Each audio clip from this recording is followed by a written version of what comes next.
Good evening, কেমন আছো? আশা করি ভালো আছো। আর এখন যাচ্ছি একটু মার্কেটে, জামাটা চেঞ্জ করব মোটামুটি। তো রেডি, মোটামুটি চলে যাবো একটু পরে। আর দুপুরবেলা একটা পার্সেল এসেছিলো, তোমাদের সঙ্গে শেয়ার করবো। এরপরে একসঙ্গে লাগিয়ে দেবো। আর একটা পূজা বাড়িতেও যাবো, তো সবটাই শেয়ার করছি। মার্কেটেও যাবো এখন। তো এই যে নায়িকাতে এটা হচ্ছে মিশো থেকে একটা অর্ডার করেছিলাম। আমি এটা সেকেন্ড টাইম অর্ডার করলাম শাড়ি। আগে একটা করেছিলাম 2 বছর আগে, আর এই একটা করেছি। আর কোনোদিন এরকম শাড়ি টাড়ি অর্ডার করি। যাই হোক, শাড়িটা ভালো এসছে। আর কেমন লাগলো অবশ্যই জানিও।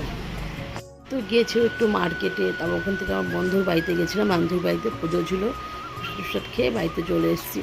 আর একটা কথা শেয়ার করি, মনটা না আজকে ভীষণ খারাপ। জানি না কেন, সকাল থেকে আজকে শরীরটাও সেরকম ভালো না। জানি না, হট করে সকাল ভোর থেকে আজকে আমার মাথাটা খুব যন্ত্রণা। কেন এরকম হচ্ছে কিছু বলতে পারছি না। আমার মানে জানি না আজকে কেন মনটা এতটা খারাপ, যে কিছু ভালো লাগছে না। তাও সংসারে তো কাজ করতেই হবে।